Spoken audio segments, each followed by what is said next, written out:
Well, good evening. Welcome to Lengro Late Night Live. It is indeed 9 p.m. It is Wednesday, the 19th of May. Aren't I good tonight, girls? And I'm Claire Petrie-Lengro. I'm Amanda Waring. I'm Jack Tyler. And I'm Sam L. And we're here to give you an hour of Lengro fun. And coming up on the show later on this evening, we have got, let me just find it here, we have got a radio show host and TV presenter called Philip Solomon, whose show I was on last year, and he is a paranormal and parapsychology expert. I bet you girls will have a few questions to ask Philip, won't you?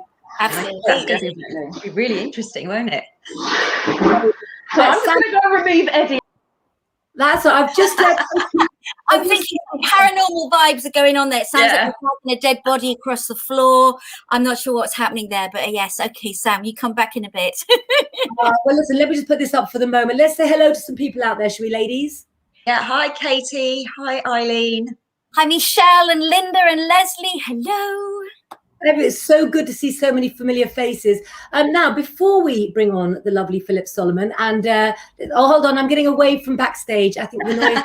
I've now it's Barney, obviously, with his cone around his head. He just forgets that he's got the cone on his head, so he just drags himself around. I'm so sorry. I feel really bad. Before we go on to talk about friends, and before we go on to talk about what anniversary it is, ladies, tell everyone why there was noise, and tell everyone about what's happening to your doggy.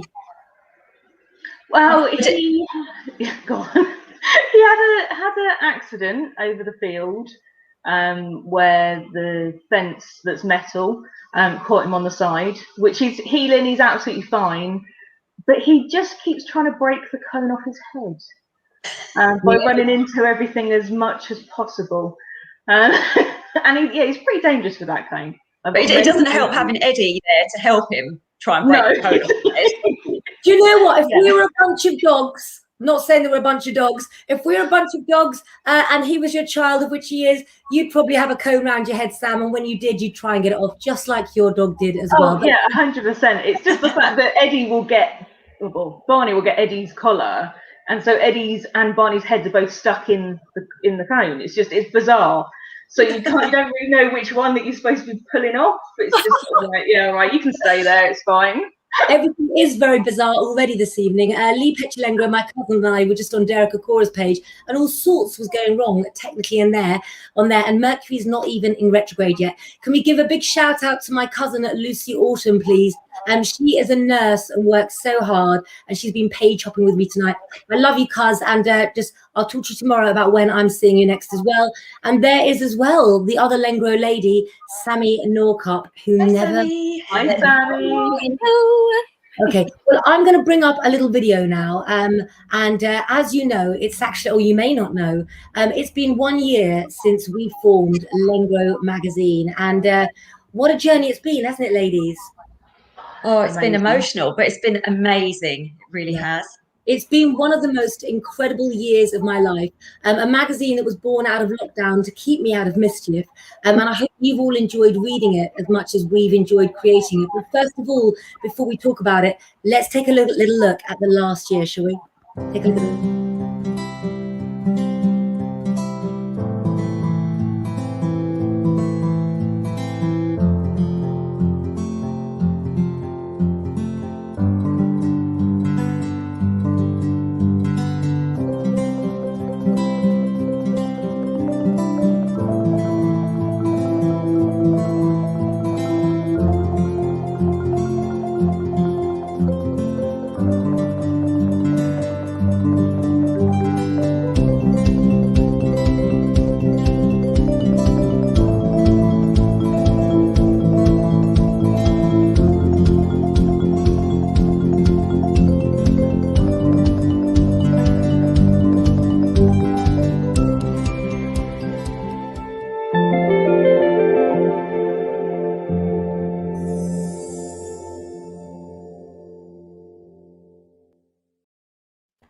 Wow.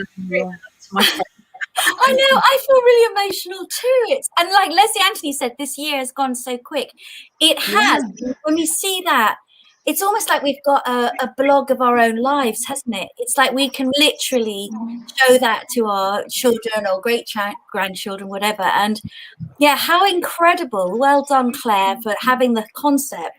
And, well done, everyone, for coming on board. Because we didn't, I mean, I don't know if people know this, but we didn't really know each other before. No. I stole you all like us gypsies do. I'm going to ask you, what were some of your favourite moments with Lengro magazine? And those of you watching, what did you most like about Lengro magazine as well? For me, the first ever meeting with all of you in that restaurant, where you were all suddenly real and not just kind of images on the screen, was incredible, because it was just that moment. I think we'd just been we were going into lockdown. Yes, there we go. Oh, look. Yes, there we all are. And for me, that feeling of family was amazing. And we've all been very raw. We've all been very honest. We've all gone through huge highs and huge lows. And I think that's what I've enjoyed, is the fact that I feel I can be completely me. Yeah. And I think everyone else feels the same, that we are just warts and all. It's good bits. Yeah, and what's great is when somebody's got a problem, everybody's there to help. Everybody's texting, everybody's ringing. It's amazing. It's just, we're just like we are a family. Family. Say sorry about the 3 a.m. phone calls. We weren't going to talk about it anymore. Okay. But what's really funny about that picture is the man in the background. He just popped up.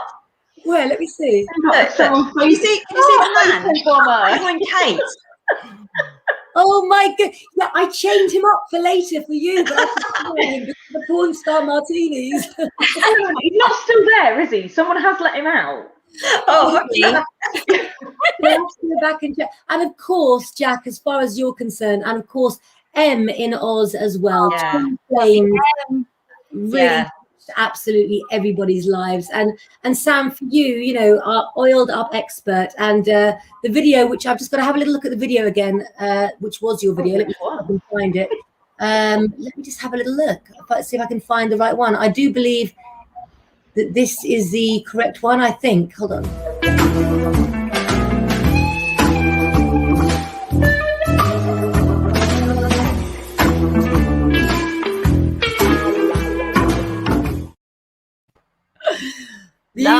You do that oils. Was the daytime one, You do oils like no one else I've ever met. You make oils sexy, Sam. That's what you do.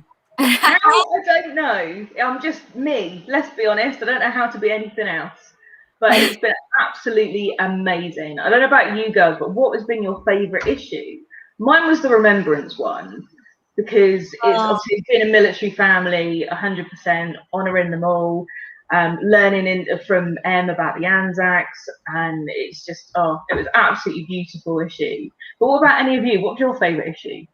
I loved the one where we had, Miracles Mission, the animal charity, charity, and then we had the founder, Victoria, came on our live to speak to us about them, because they're such an amazing, amazing charity. These people rescue these dogs from Egypt and Borneo, and they're disabled or been injured, been run over or thrown off buildings, and they bring them over here, treat them, and then rehome them. And they've got their little wheels and things like that. And they were trying to start rehabilitation, to raise money for the rehabilitation centre, which was going to be the first one in the UK. And we did everything we could. We raised awareness and everything, and they finally managed to raise the money now. But I'm so proud of what we did for them, because we really did put them in the spotlight, and they're just amazing charity. So that's what I'm proudest of. I really loved, I think, again, what we've done as Lengro magazine is we've highlighted many charities. And for me, it was also giving that interview of Virginia McKenna, who runs the Born Free Foundation. And it was lovely to do an interview in the magazine, then on the Lengro Live with her, and then also to really get people to know the work, the incredible work, again, looking around animals. But I also thought my favourite issue was really the first one, because we didn't know what we were getting into and how it was, and we were just a leap of faith, weren't we? And I think it was just amazing. Well, I had an epiphany one night. I sat up in bed and I thought I need to do something in lockdown. I've worked for so many magazines, OK Magazine, Company, Woman's Own. I knew how to format a magazine, and I went and handpicked all of these different people, and our team of 21 was amazing. But for me, the magic moment was when Mitch Jenkins came up with the name from Lengro of Lengro magazine, and born out of it is the Lengro show. And to me, that was like having a baby, and Lengro is, now our family as well. And it's so special to me. It really is. And do you remember Percy? Do you remember Percy? Oh, tell me about Percy. Here he is. Oh, so this is 84-year-old Percy Purcell from Hertfordshire, and he's our Alan Titchmarsh around here, and he's famous around here. He has people from all over the county coming to look at his garden because he has the most amazing vegetables and plants. And he lost his wife not so long before that interview, and they used to do the garden together. And they were married for a long time, and he carried on doing it himself. But he was so happy, he was so excited to be in a magazine, and he came round one day after we did the interview, and he was saying, "Thank you so much." He said, "Could you print me off a copy because I want to send them to my grandchildren?" And he was so proud. He said, "I'm just so happy," and this, and all he was just in the magazine, but it was one of his proudest moments. Bless him. That's absolutely fantastic. Well, listen, we will get on with some more gossip later, but I have got some covers here to show you. This is a very young Philip Solomon here, who's actually on Lifetime, I believe it is. Sam dug out this photograph, didn't you, Sam? And that's a very young Derek Akora, guys, isn't it? A very young Derek Akora. And these are some of the books right here that Philip has written. And as I said before, he very kindly invited me on his show, and I don't think he realized that my nickname was Motormouth, because we were supposed to do a interview and we went on for hours and hours. He's worked in America extensively. He is a radio and talk show host and TV presenter, and a paranormal and psychology expert. So I think it's time to let you girls get to him. Should we bring him on? Bring him down.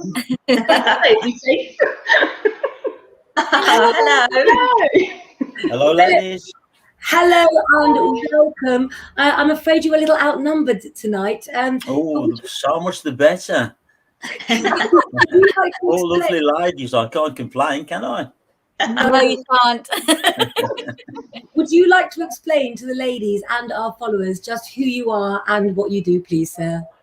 Oh, gosh. Well, I've been a professional spiritualist medium for over 45 years. I extensively worked in radio and TV, BBC for about 10 years.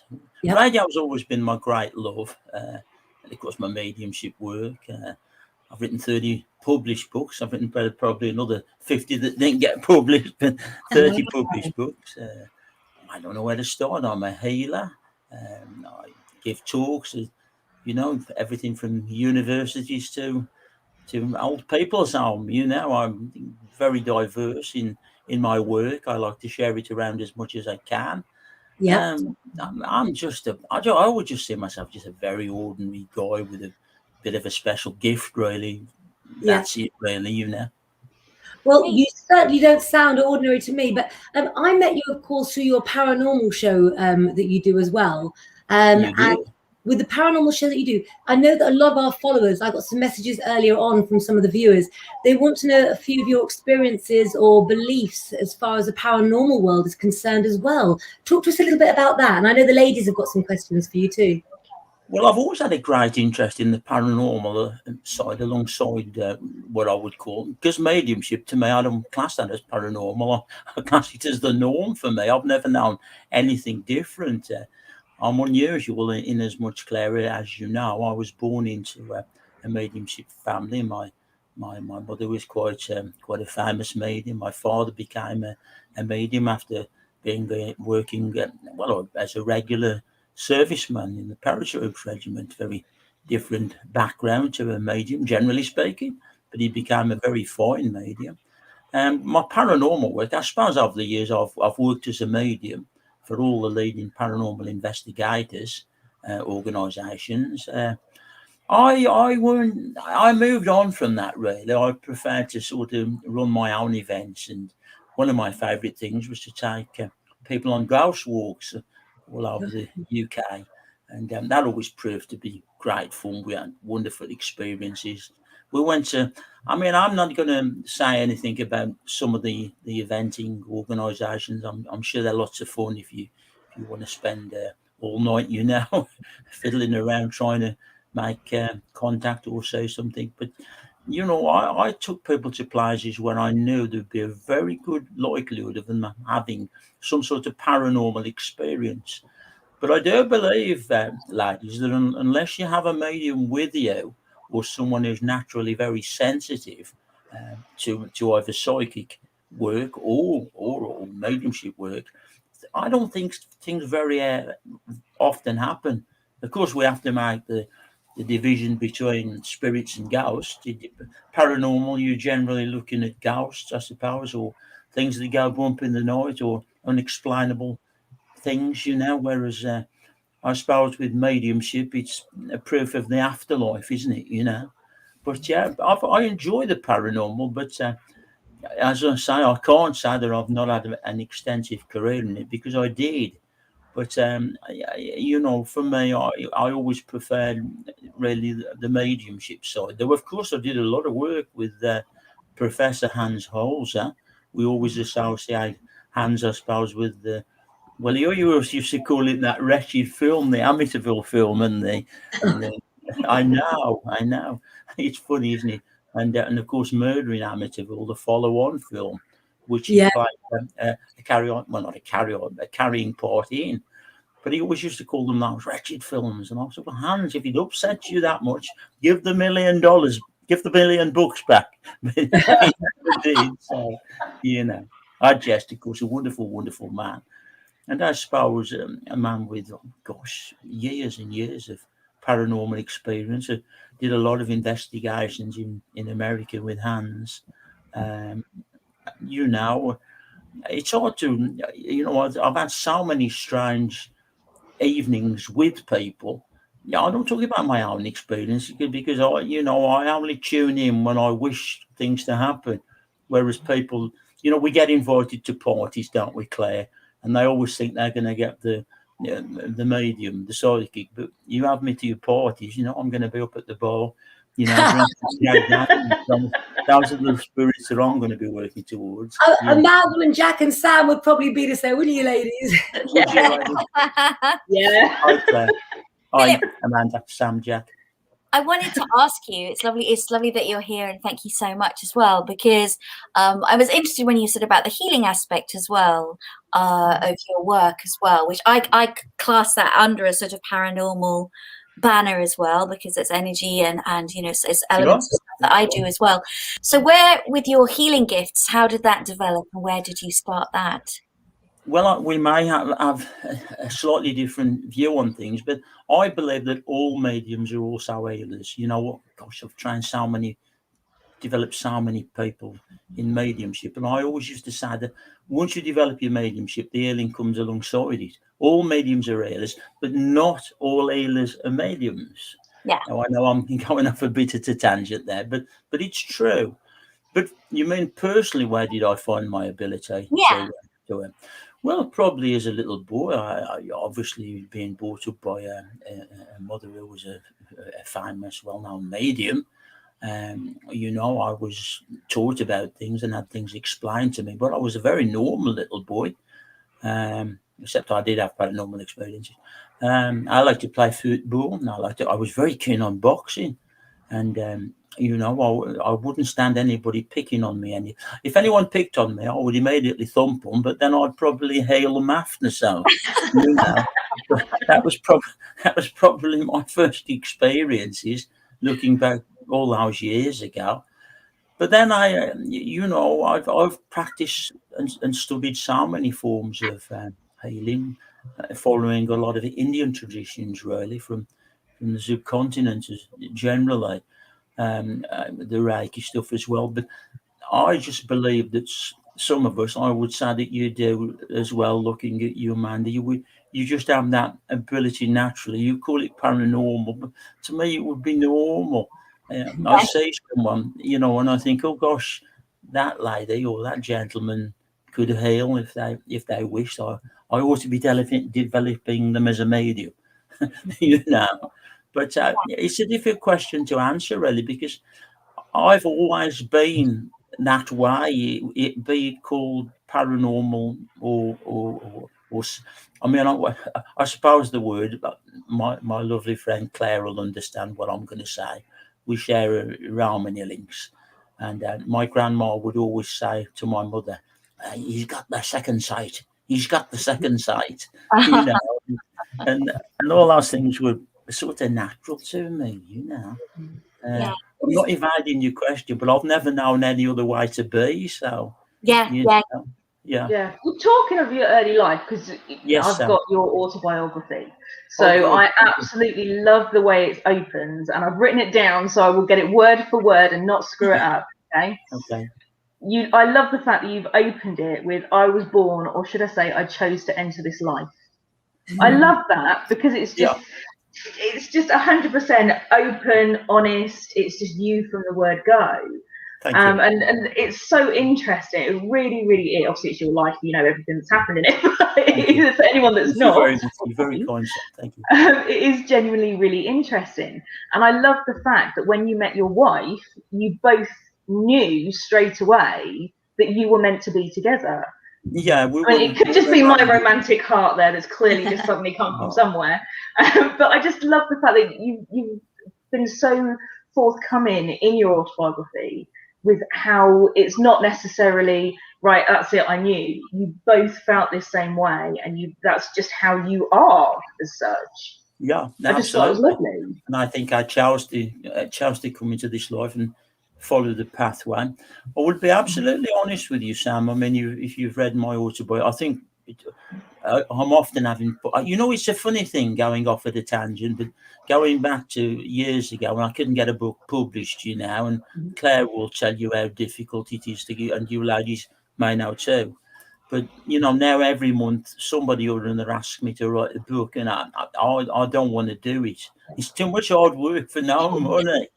But probably I know, but I'm just being honest, But what is it, 2008, my autobiography, something like that. You've got your book covers up here. Let me bring up your amazing. 100%. You need to. I'll be on that one. I could talk to you about for ages, but that's the autobiography, yeah. And the fact that Derek Cora wrote the forward on there, and honest to God, like obviously nobody here has read it. Obviously Philip has.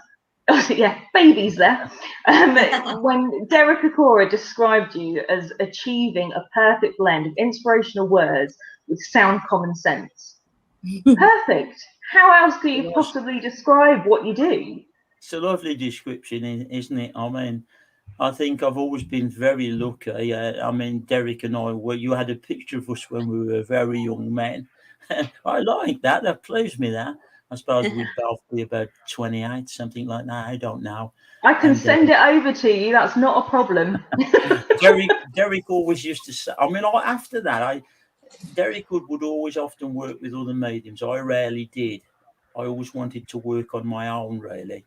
I had this idea that, if people were paying a certain amount of money to come and see you, I don't know, in my humble opinion, if it was fair to have to work with another medium who's probably got his or her fans, or have a support medium who, it means there's an hour less than, because those people have come to see you, haven't they? And it's an expensive thing in the theatres. But Derek always, I don't know, he was very. Derek would express himself in his Scouser way of speaking, and he always used to say that we were both the dogs. What's it, Yeah. Because it's after the watershed, you can say it. No, you can say it, but I'm okay. The picture of the two of you, Philip, that we just showed of you and Derek. I listened to that interview of the two of you, and that was you were on a BBC show, and people were calling in with their problems, and you were both answering them, and it was brilliant. It was you worked really well together. Jack, can I just ask you as well to read out Jules Child's comment, please? I'm not going to bring it up on the screen because it will cover everybody's faces. Yeah, so Jules says, "Hi Philip, I went to your neck of the woods, Dudley, to a paranormal evening with Derek Cora and Richard Felix. If I remember rightly, it was at Dudley Castle Zoo. and station hotel that had a presence. Did experience the paranormal and spirit, which was wonderful, not frightening. Were you there, Philip? Oh gosh, Jack, that puts me a bit on the. Don't worry, Philip. I can't remember where I was last week. It's fine. Thank you for getting me out of that one, Claire. But we did. At that time, we were all doing so many things. You know, sometimes 3 and 4 nights a week. You'd be the same, Claire, and it's very, very hard for me to recall. I probably was. We tended to go along and support each other. We were very, very close friends in those years. He worked for Granada Television, which was the independent television company in the north, and I was on Birmingham Live, which was West Midlands. And he used to come on my show, and I used to come on his show. And I did always enjoy working with Derek.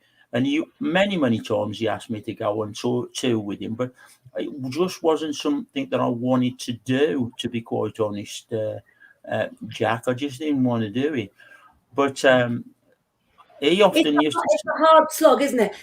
When you have to get up, when I was doing live time in my 20s, you know, even when I was young, or you're doing an early morning show, and you have to get up. At first, it's fun, but then it becomes something that the older you get, it's exactly. What used to kill me?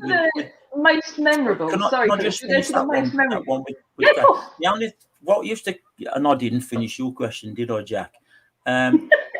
They used to say that I think we were the first mediums to work on TV and really just put it live. We were past nothing, Jack. You know, we had to have one name, give the information. We used to get, you know, streets they lived on, telephone numbers, surnames. We were pretty good, me and Derek. But going back, what was it that you said to me, Claire? Because I was just about to come in on that and I missed it. No, good. I was just basically saying that the whole. Oh, I know. I apologise, Claire. It was getting. I wasn't bored with doing the work. What used to kill me with events, Claire, was the travel, and that is why I won't do it now, because the agents, gosh, they put you in Scotland one week and Coventry the next. Yeah, I don't.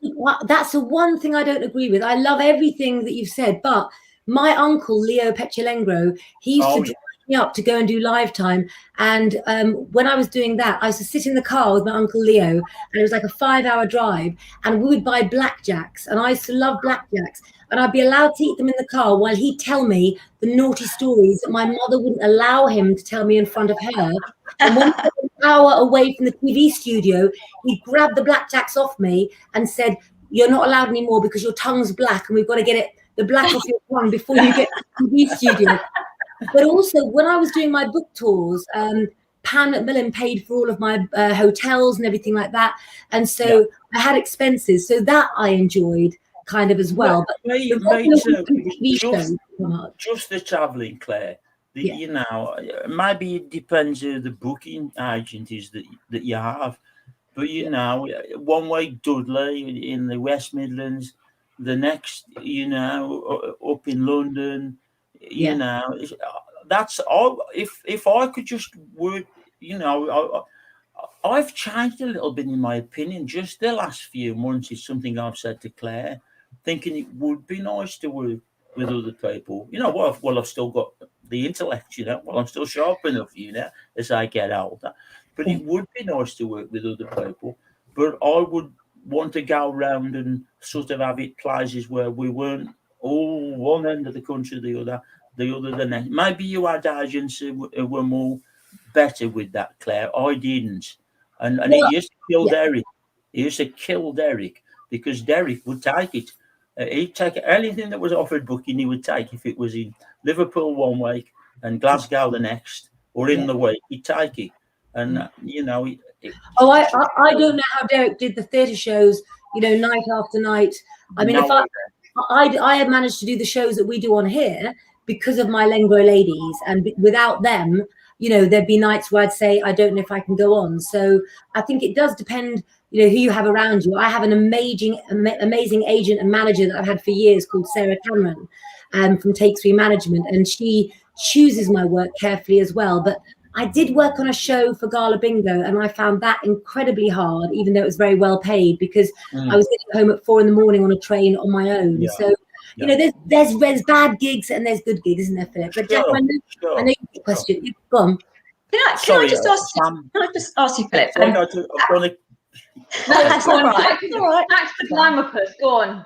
No. Have you found lockdown? I mean, have you been able to work during lockdown? Have you been sort of like, now we do our lives all on Facebook and things, we don't have to travel anywhere.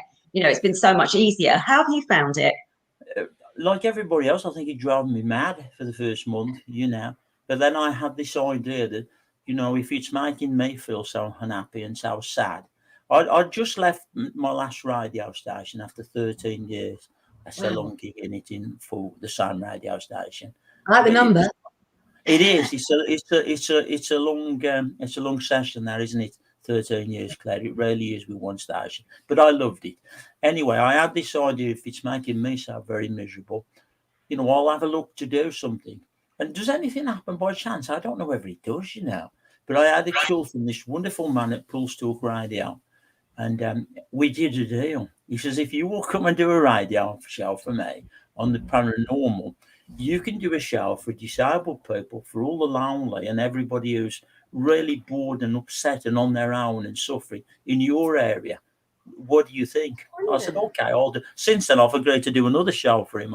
Totally different to any of this. Yes, but, Philip, you just can't say no. That's just like I can't, no. You will never retire.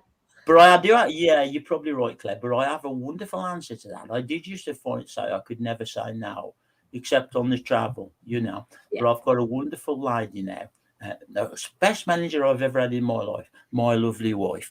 And if anybody wants me to do something I don't really fancy, I'll say, well, I'll think about it, leave it with me, and I'll get Kath to get back to you. And of course, she has to go and say no for me. I know, you know, I'm terrible, aren't I? But, you know, I do find it hard to say no, you know. Yeah. Sam, you've been trying to ask me something for quite a while. No, it's absolutely fine, because it's absolutely fascinating to me. Talking about most memorable experiences, I'm sure you've had a lot because you do so many different things. But you had do have a big following in America. I do, yeah. Have you? Well, I really want to go to Salem, but I haven't got there yet. But I have been to Savannah, which is supposed to be the most haunted place in America. Very much. Have you had any, you know, experience going to any of these cemeteries and pulling up anybody? Yeah, not literally pulling them up. Yeah, I take that back. The minute you say that, you bring something to mind that I think was an amazing experience that I had. I mentioned that we used to do ghost walks. Everyone has me down as coming from Birmingham or Wolverhampton, which I suppose it's because it's the two cities in the West Midlands. But I actually was born in a little town called, well, you've read my autobiography. Anyway, they have a cemetery there. I don't think there's anywhere that has more strange experiences than this particular place, of all the places I've investigated. Unfortunately, a very famous organisation came to investigate that, and they went to the wrong churchyard, you know, filmed for 3 hours, and then realised that God. And then it was my mate. I got one of my I'm not going to go into details of that. But what happened? We were doing a ghost walk in Willingwell, and we got to the old cemetery. This will probably bore you, Claire, because you know the story. But they had a legend that in the centre of the cemetery, people had often seen the vision of an angel, which I was open-minded to, because I'd sort of sent my thoughts out, and it had never come forward to me, Sam. But one night I was doing the talk, and of course, because it was such a famous story, you know, when you're doing talks, ladies, if any of you do that. And we were doing the talk, and I was saying, well, we are now in the place where, you know, there's a legend that an angel appears. Crash right above me, like I wouldn't call it an explosion, more like an electric. You've heard you've seen when an electric thing explodes, more like that. Like a tin of beans in the microwave. I like that. But right above me, Sam, I tell you, no lies. It's absolutely kosher. a perfect mist formed above me, and in that mist was what could only be described as an angel. Now, a young lad who'd come on it, I just moved on to what's next, that's me. But he took the picture and he sent it to Midland TV. And within about 3 days, it went all around the world. But it was so spectacular. I'll be quite open about it. Everybody would contact me and say, that's a fake, you faked that. But there was about 20 people took the, how can I fake something like that? Not that I would anyway. Yeah. Not that I would. But not anyway. with 20 people and they've all taken the same photo. I'm not sure that could. Well, I don't. Claire may have a picture of that. That she may not have it tonight. I don't know. I haven't got it tonight, but we will bring it up and show it. And I remember, I don't think anything's ever topped that, really, Sam. I don't think anything could. The only other one was a pretty horrible experience. And we were doing something down in. We were going to Ireland. We had a touring van at that time, so we thought we'd take this van down and we would leave it down on that coast, the Welsh coast, 10B, Saundersfoot that way. We would leave it there and we'd go over to Ireland, do what we'd got to do, come back, and we'd have a little break. So we did that. Well, we were coming back. No, I'll tell the story right. We'd come back and we'd gone out for a ride to Manabere Way, I think it was. And we came to this old palace, this old monk's palace. And my son saw it. He was only a lad at the time. Oh, I want to go in there, you know. I said, well, on the way back, my son, on the way back. Well, Mommy and Daddy are going somewhere else on the way back. Well, of course, I was absolutely quite certain. I don't know. I didn't want to go in for some reason, Sam. But I was quite sure by the time we come back, he would have had his ice cream and done all the things and completely forgot. Of course, he hadn't. And it was getting dusk. I know, kids. It was getting quite dark as we come back. Dusk, not dark, just starting to get dusk. And he wanted to go in, and my wife, Kath, says, "Oh, come on, you said he could." And as we got out, I don't want to go in here, Kath. There's something wrong about it. Oh, you're always working, you are. You know, you know what your partners are like. You know what I mean, Claire. Yeah. So off she goes with Paul, my son. And I was standing in the gate and watch. All of a sudden, I hear her scream. Paul has seen through an archway a beautiful flower garden, and he's on his way into it. But Kath can only see the wall.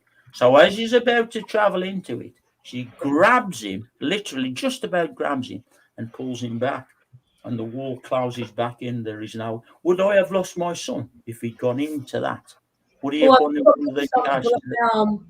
Yeah. never seen again. And she pulled him back, and it closed. Bishop's Lampy Palace, it's called. And we did get in touch with the people, and I mean, of course, the paranormal. A lot of the TV people, you know, they've already got agendas and ideas of what they want to do, but. I mean, that's a pretty horrible one, isn't it, really? I feel Did you go back and have a look at the history of it? Yeah. We went back and we visited it and we told the people who run it. And they said, we have had people describe a garden here before. Now, what is interesting, Philip, where your son had that experience, behind that used to be the orchard. And it was all flower beds, and he'd seen it, you know. It's incredibly psychic. It has nothing to do with it at all, really. It's not remotely interested in my daughter's a very good psychic artist, but Paul's not. He has a natural healing ability. You spoke about this, Amanda, and he has he is a medium, but he has no interest in. Mind you, now to be quite that would be my two stories. So I suppose I could tell you another 600 to be quite honest. But I know. But a lot of people are surprised as well. You've read my autobiography, but are surprised. But up until until I was about 19, I sort of went away from the work. I could always see spirit. I remember speaking to my grandma when she'd already been passed some time, and she'd said this and that to me, whatever. But I wanted to be a rock star, and please don't think I'm being big-headed, but I know I was good enough. I could have done it. I could have been a rock star, and I wanted to be a rock star, not a medium. And I'll sometimes look back. Do you have regrets about this? I don't like to think of myself as famous. That's for other people to say. But no, I wanted to be a rock star, but I fulfill my I suppose, what I came into this world to do. From your quoting my, yeah. As I said, it's just the way you open it up. It automatically, you're just like, you're sucked in. You're like, yes, 100%. I need to carry on reading this. But would you like to tell the ladies what you did use your skills for when you were young and single and didn't have any ties?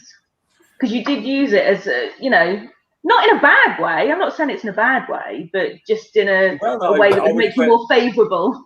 I think I was like any other teenager. I was never really struck on any girl particular. I had a lot of. I think if you do mediumship and you're playing in groups and things like that, you get a lot of attention. But I was never very committed at all, really, till I met my wife, and then within 6 months we were married. I like to play football. I used to do a lot of boxing. I was at what they called a mod, and Yes.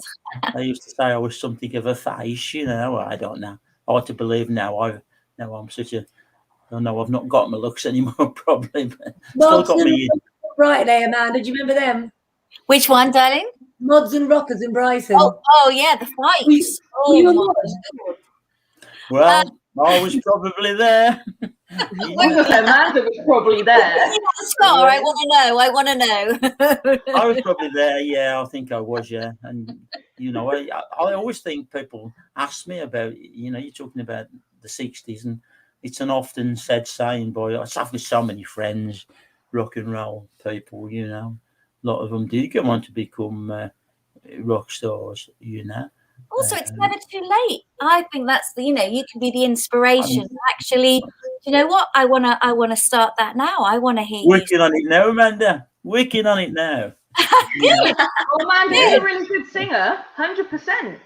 Yeah. Your son as well, very, very talented. We'll just start up a band now.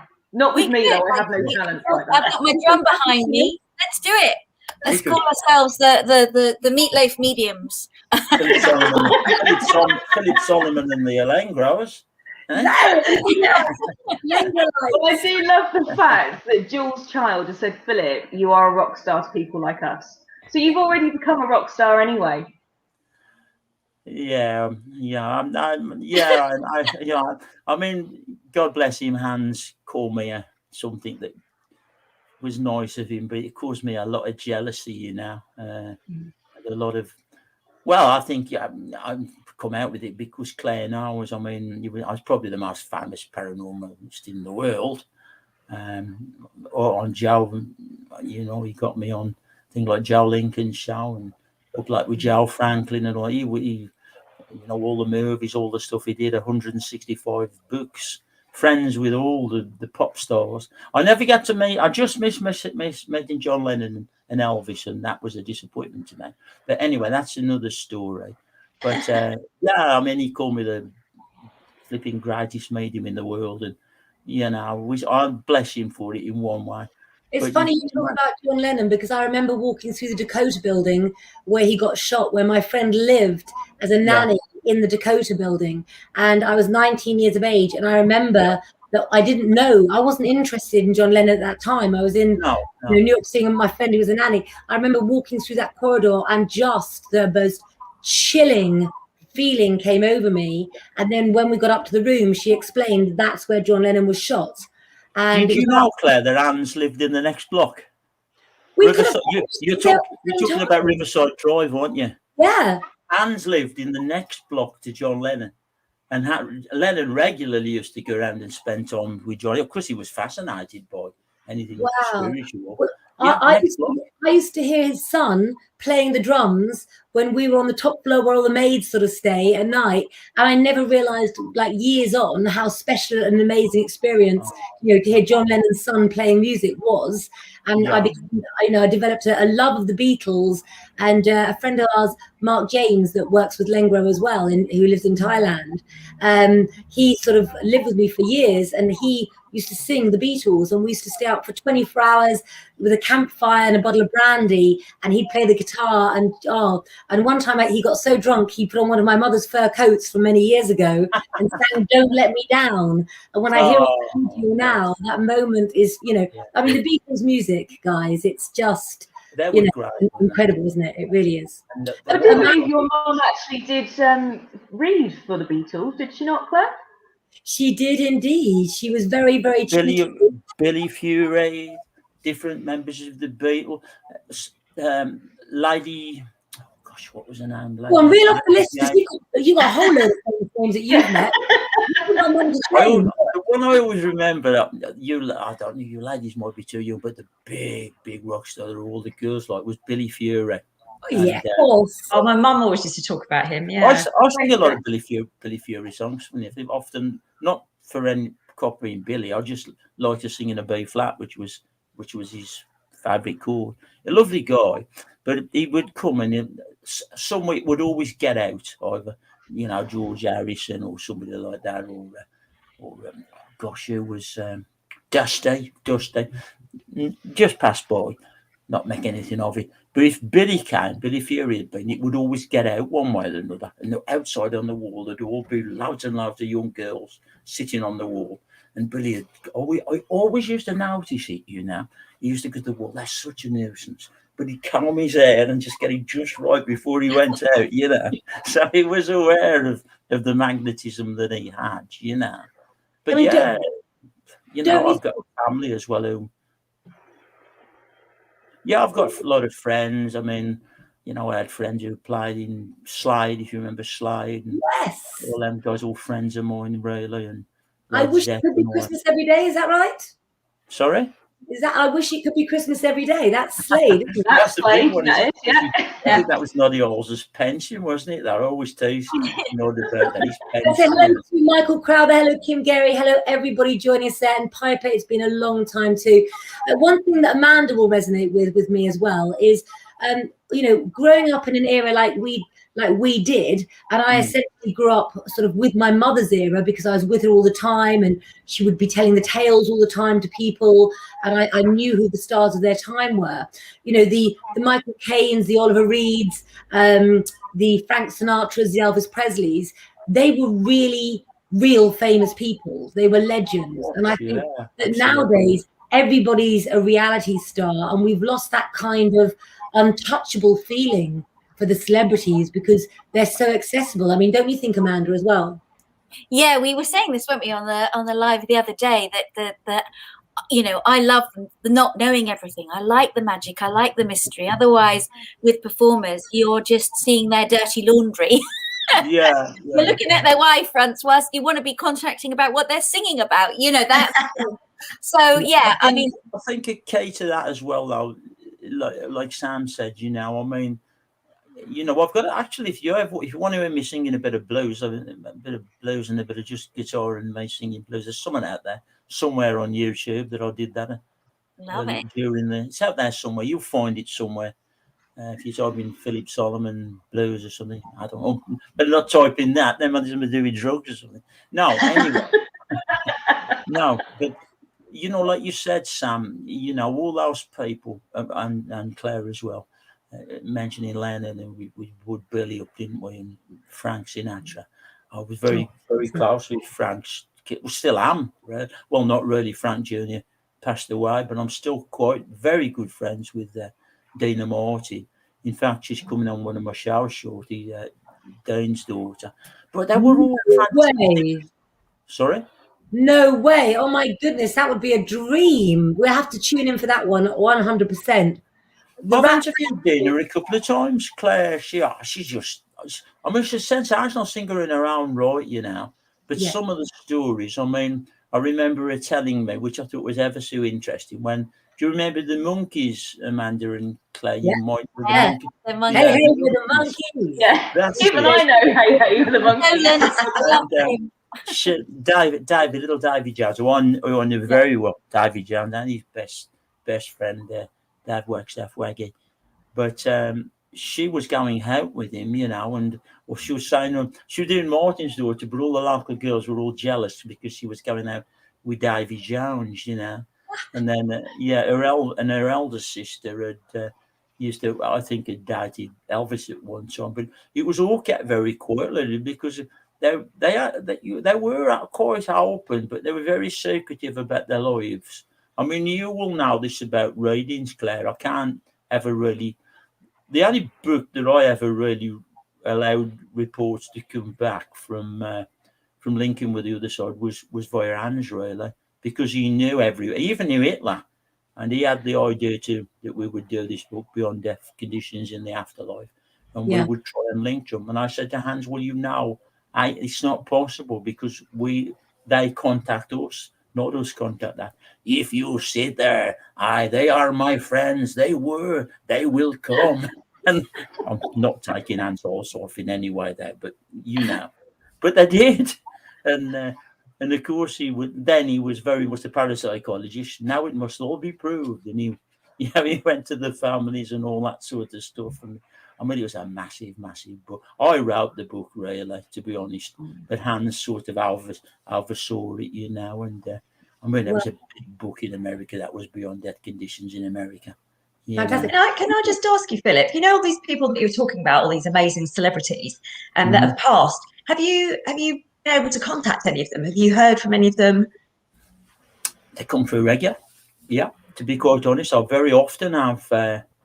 I never met Elvis in the body, in the physical, which was a great disappointment to me. But I became very good friends with Sonny West. If you've seen any of the films, Sonny was his personal bodyguard, and Sonny passed over last year actually.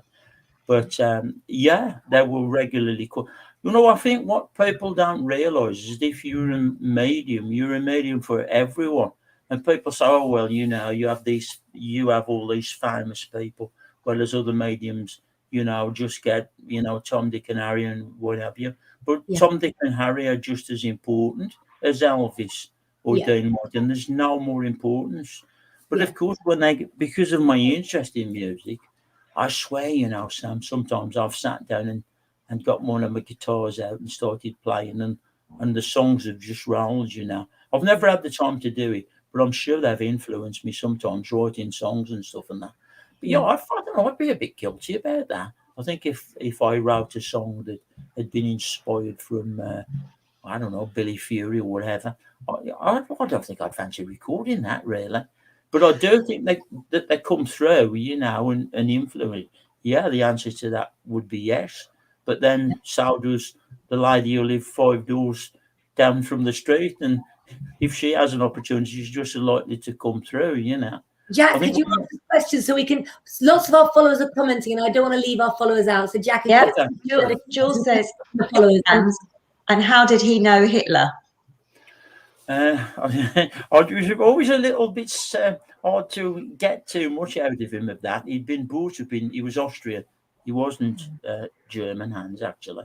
A lot of people think he was German, but his daughter actually does a lot of work in the paranormal now, Alexandra Holzer, lovely girl. But I would think... The question that Jules is asking is, who is Hans? Oh, I beg your pardon, Hans Holzer. Massively famous parapsychologist, the parapsychologist who worked on the Amityville books, the Amateur advisory, executive producer for all those massive films, had films about his own life, 165 published books. Just about, I suppose, to be honest, Claire, he was just about the most famous parapsychologist ever. I mean, the ones we have over here, I'm not going to, they might get known for working on House Haunted or some other TV program, but this was a guy who would go on Joe Franklin's show. I mean, you spent time in America, Claire. Joe was like our Terry Wogan, if you like, and Hans would regularly be on there, coast to coast, Yeah. And, let me just interrupt you for 1 moment. Ladies, are you happy to keep going? Because of course. That's absolutely fascinating. If the followers want us to continue, we're good. We're supposed to finish in 6 minutes, but we don't want to. What I would like, Amanda and Jack, is for you to bring up some questions from the followers as well, because I don't want to leave the followers out. Let's just, Kim Gary, I know Amanda and Jack have got some questions for you as well as Sam, but I love the Monkees, one of my favourite bands. Watching on a Saturday morning, that was me too. Let's have a little look. Phil, did you know Kenny Ball, says Kim Gary? I interviewed Kenny Ball several times. Lovely guy. Interviewed Kenny Ball several times. I've not brought him through for family or anything of that now, Kim. But I interviewed him several times, and I sort of become quite friends with him. Did you meet Black Sabbath? Oh gosh, I've done Ozzy Osbourne years and years. I remember once walking back from Birmingham nearly to Wolverhampton with him, and oh gosh, Oz was mad, really. Tell us about Ozzy then. What's the real Ozzy like? Well, he's just an ordinary sort of guy, really. I mean, I think he was very psychic. I mean, funny enough, they do the program, don't they? With a couple of the members of the family, and the one you really ought to have on there is Ozzy, because he is incredibly psychic. Well, listen. Any guests that you can bring on our program for us, we are happy to have. Can I just say, do you know what? The interesting thing is that when I used to sit and talk to people, and I would say, I've met so-and-so and so-and-so, and my mother used to, had dated Michael Caine, and then she didn't want to date him, so it was only a first date, and they went to parties together, and she met the Beatles, and she, would go to Michael Caine's house for a curry, and when you start to mention that amount of celebrities, a lot of people, when they first meet you, sort of hoo-ha, whatever. But what I know from my mother, once you meet one and you're involved in the psychic world, you become the star to the stars because of what you do, don't you? And that was the title that I was given, I mean, a lot of agents used to call me Philip Solomon, the psychic medium to the stars. I never sat comfortably with it, Claire, but I mean, my wife used to say, well, Philip, you are that exactly what you are. But I don't know, I suppose, we have to put ourselves in these hands, the hands of these people, to promote shows. But I'm sure I said it to Sam or Jack, I'm not sure. I just think of myself as a very, very ordinary man with just a very special gift that I've been given. So what's special about me as a person? I don't know, But do you know what? I don't feel that famous people are more special than normal people. Absolutely I often find that the girls whose hands I read that work in Boots can be more interesting, because often the celebrities just want to know if the success they've had, which is now failing, is going to be as successful. It's like a hit of heroin, and it's going to be quite depressing and sad.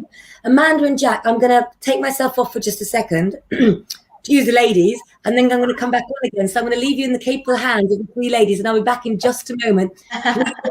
Read the comments. We'll be gentle with you, Philip. We'll do our best. I wanted to ask you a question about animals' spirit.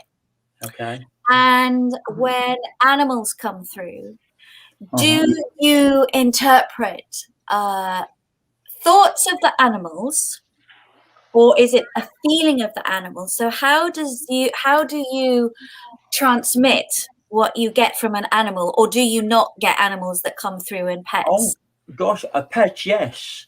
I always say I think it's just a terribly difficult thing to answer, because it's so easily to offend. But I do believe that all our pets go to the same spirit world as what we do, and they're there for us when we go to the other side. Whereas in my understanding and what spirits have taught me, the animals of the field don't. They do progress, but as a collective energy, Amanda. Okay. Yeah. But I mean, I would get, if I was getting a message from, let's say, someone's dog, I would find probably that I would get the dog's name, and then I would describe the pet and his personality or her personality, the traits of that creature.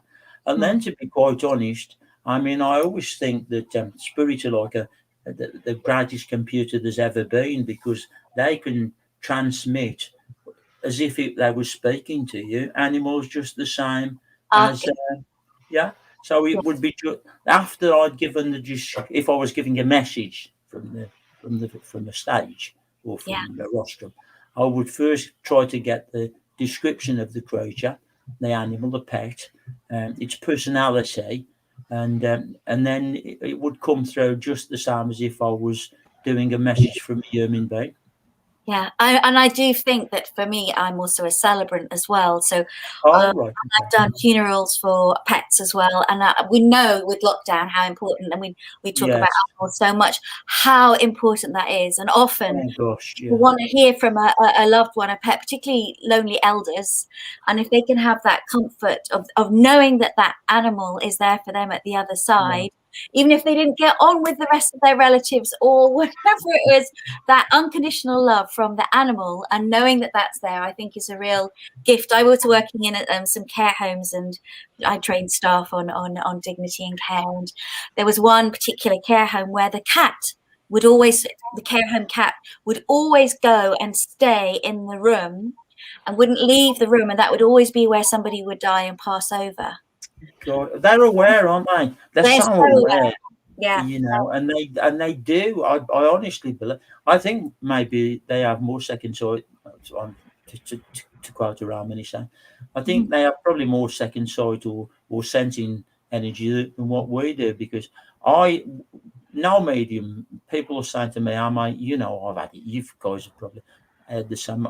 Philip, when will I die? I've got no idea. I don't know when I'll die. Spirit, you know, no one except God knows when you time, whatever God might be to you. But only the person who knows about when you will go to the second level existence, where most of the energy I presume that you're referencing go to, and only God knows that. I don't think it would help us to know that about people. I have medium friends who say that they do, but I'll tell you this much: you go to where somebody's very, very ill, and that dog or that cat will pick it up. They know that their time in this world's coming to an end, you know. Yeah. So I absolutely agree with you, Amanda. I really do. Yeah. I love this. I'm so happy. I had to get some grapes. I needed some sugar. So excuse me, but I've been you're sitting there eating chocolate, Claire. It's chocolate as well. And you're having wine. That's your way of having wine, isn't it, darling? Really, it is indeed. I might crush them with my feet in a while, but I'm just so enamored, and you know, I'm just keep talking, please. So, Jack, darling, you have a question for Philip? Yeah, you were talking about your ghost walks that you love doing. What's your favourite ghost walk then in this country? Oh, Willenhall, my hometown, Willenhall. Never been anywhere to touch it. It's the most amazing little town. I think, obviously, there's probably more ghosts in London town or Manchester per se of the size, but for the size of us, I don't think there's anywhere more haunted than the little. Are we going to arrange a Lengro ghost walk with Philip? Yeah, I was just going to say. I'm down there, and you taking us on a ghost walk there. I wish I could, Jack. But I've had a lot of problems over the last few years. I have nerve damage, spinal nerve damage. So that was one I had to stop really doing the go. I do miss it. We'll carry you, Philip. We'll carry you. Well, it is funny that you should say that, Claire. But oh gosh, a lovely lad who's followed my career with great interest over the years. He says, we're going to get you one of those little electric scooters because it's just like using a walking stick, but you can ride in front of us and stop when you get to the places. We'll put you one with a little bar on front and lights if you take. You said something when you asked me on your radio show last year. I think it was last year. You said to me about you knew that we'd work together again in the future. I think we will. Yeah, definitely. Yeah. And so I think that, you know, the Lengro ladies and all of the followers, I think that all of your life experiences and your knowledge is something that we would love to tap into and, you know, to hear more about, and for you to lead us down these avenues, because I don't know about you guys watching, but Philip has got the most amazing life. That if you hadn't seen his books, and if you couldn't look back on the internet and see the proof, then you'd think he was a crazy old man, because you know I probably am actually a good-looking crazy old man, you know. And the reason I connect with you, Philip, is because coming from the same background of, you know, being a psychic and having a famous family where my family had mixed with celebrities, it's almost embarrassing for my kids sometimes because my kids sometimes when we're out go, don't say that you know so-and-so, and don't say you've read for so-and-so. And if we watch a film, it's like, oh, I know that person. Oh, and grandma used to go around their house, and they're like, oh, it's so cool, you know, because it's, you know, and my daughters even were at school, and all of my children have been through the experience where they've been at school, and they've brought me up on the internet, and their friends have gone, that's not your mum. And they're like, well, it is. Look, you know, that's my mum. And they're like, that's not your mum, you know, with the different things that they've got. So it's so hard sometimes, isn't it? And I think as far as the sort of abilities to tell when a person can die and things like that, I think sometimes things can come through. And a really nasty experience for my own mother was that my mother does like to drink brandy. And many years ago, we got rather drunk with a friend of hers that was a newspaper reporter. And my mother privately predicted what would happen to Princess Diana. And she would never, never, never have said it openly. No. And when Princess Diana died, there was a newspaper piece where this woman said, you know, Ian Lengro predicted Princess Diana's death. And we denied it. And years later now, my mother's got dementia. I don't give a shit. I'll say it out loud now. But we denied it because we didn't want to be distasteful. And I think, you know, I evade it as well. I really do. Well, to be honest, I mean, you know, you girls ladies have been lovely, really. But sometimes you will agree to an interview, and it's straight away, tell me about Elvis, you know, or tell me about Billy and, you know, Dino and what. And you know, to me, you got to remember they ain't no different from any of my friends. You've got to remember, I've got hundreds and hundreds of friends. They're just everyday working guys and girls, you know, and you know, and really at the end of the day, that's what those people were, except that they were lucky enough to work in a career, or unlucky as the case may be. When you think of John, it cost him his life, didn't it, to some extent, Leonard? But they're just ordinary people, aren't they? And I'm very evasive about talking about. I also think that when you meet a person, like when we were having you on tonight, first of all, we wanted to know about Philip, and we were talking to you before the show. Yeah, and we wanted to ask you about Philip's life, not about first of all who you'd met, and we wanted to see where you wanted to go with the interview. Yeah. You know, and so that's what it's about. And I think that the legacy that someone leaves, if somebody has suddenly had, you know, a one-hit wonder, but they've made it into the Record Hall of Fame for it, then I'd much rather sit down and talk to somebody that had affected, you know, a child, 10 children's lives in an amazing way, or saved somebody's life. To me, a hero doesn't always wear a cape. You know, sure. That's what I'm saying, isn't it? But you know what I'm saying? I do very much so. Yeah, and I agree with what you say. You know that it's. I suppose it's never been a great thing with me.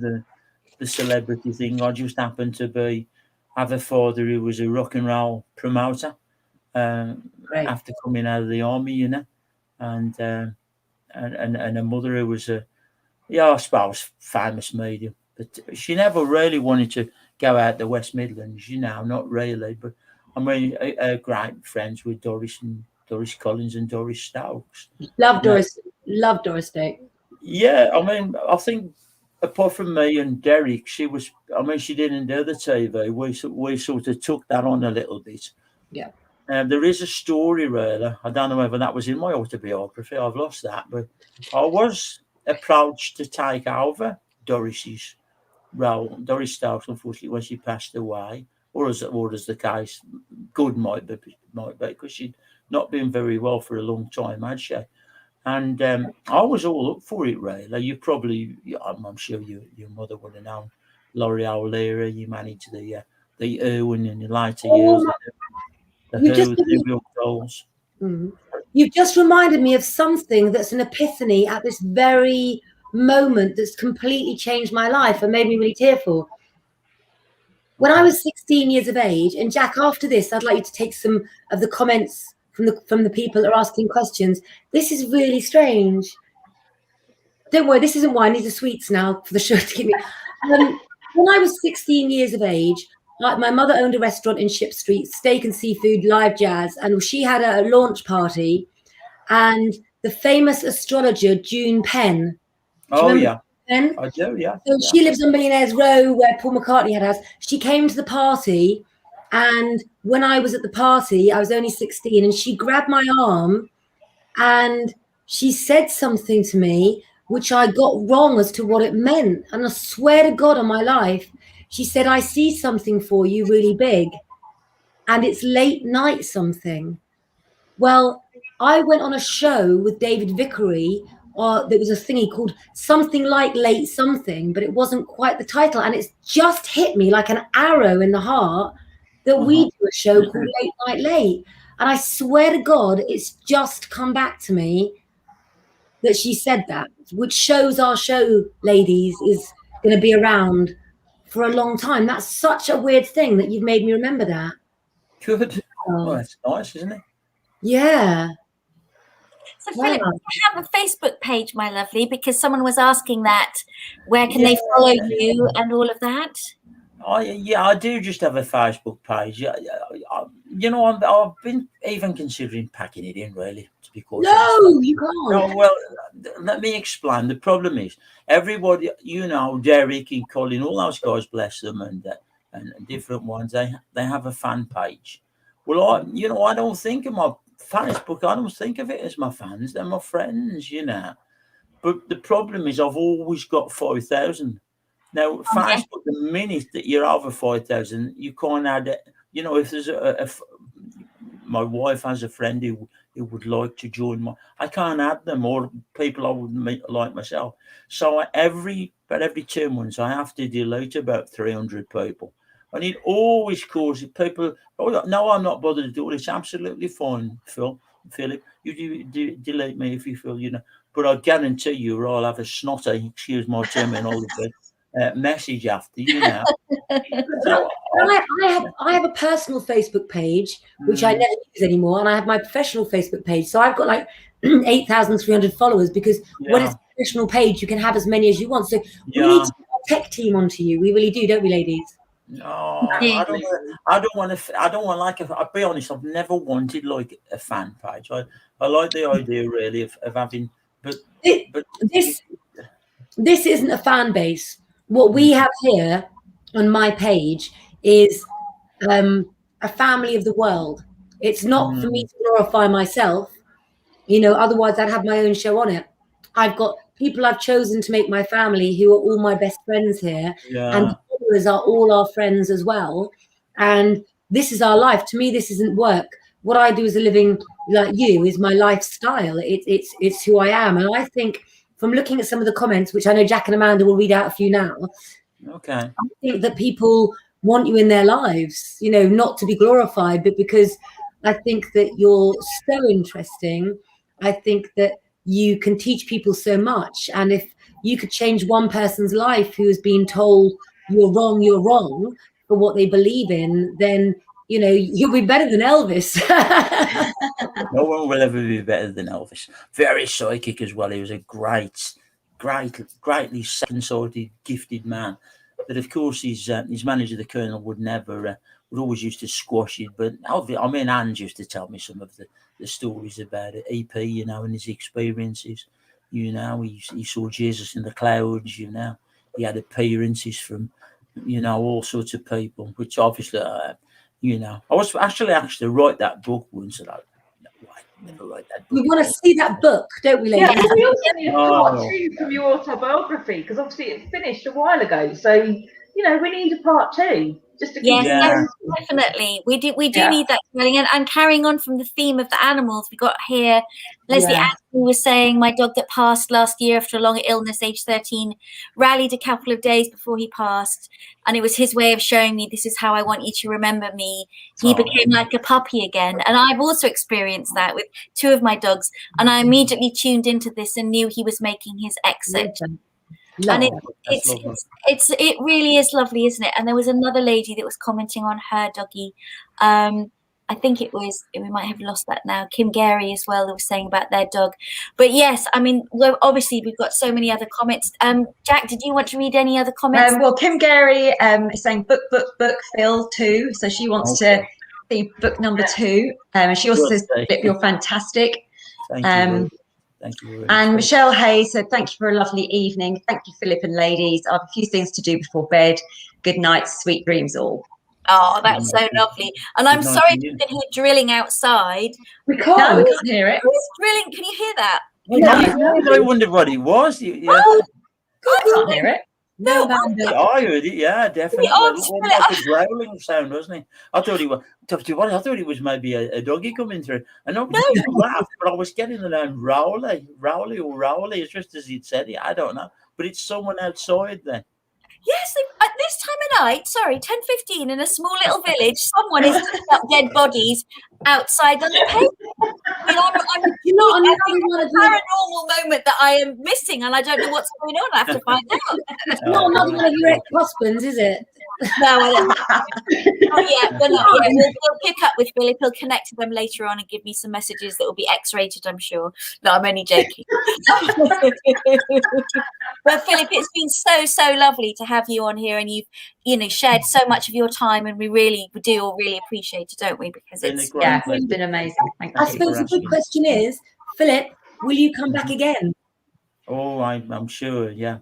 And that means through the spirit, when you do pass over, will you come back again? And we'll have to have one of us will have to channel you. I'm hopefully not intending to go for many. I was saying, can we have him back live? Like, we don't need to. Why don't you bring your lovely wife with you as well? Because you've been talking about her tonight. We'd love to meet her. She comes to all my events, but Kath has no interest in the public work at all. But it's not work. She'll be coming to chat to us. No, so that's she won't. fine. I can tell you she won't. Even at the events, I always used to have a thing that I used to. I know we're on time. I realise it, Claire. But whenever I did events, some of the agents used to they made a bet the money, but I always used to order 36 beautiful roses, special ones with long stem roses, 36, and I would give them out to everybody who got a message and anybody else that were in the audience. And Kathy used to organise that, and they used to call her Rose Lady, and she was quite happy with that. She has no wish for a public. And I can say that I've spent time talking to Philip and his wife together after we did the interview, and she is absolutely everything you expect. They make the most amazing couple. She is just a wonderful woman, and I can't wait to come and see you both, and we will definitely arrange to do more. We're also going to have to put something up as a post for people to be able to get into contact with you. And I will sort that out tomorrow, because I also have children that I've got to get to bed for school tomorrow who are having a real time when my ladies' break all over the bedroom. So thank you, Philip. So much. Amanda, Jack, and Sam, could you say whatever you want to say to Philip, please, as well, before we go? Yes, thank you. There go all of us. Thank you. Yeah. Thank you, Jack. Thank you, lovely ladies. Lovely evening. Thank you very much for having me. It has been absolutely amazing. Let me just find my outro bit to go as well. Hold on a second. Hold on 1 second. There we go. We will see you soon. Thank you so much. And Philip, I will give you a call tomorrow. Thank you, guys. Sweet.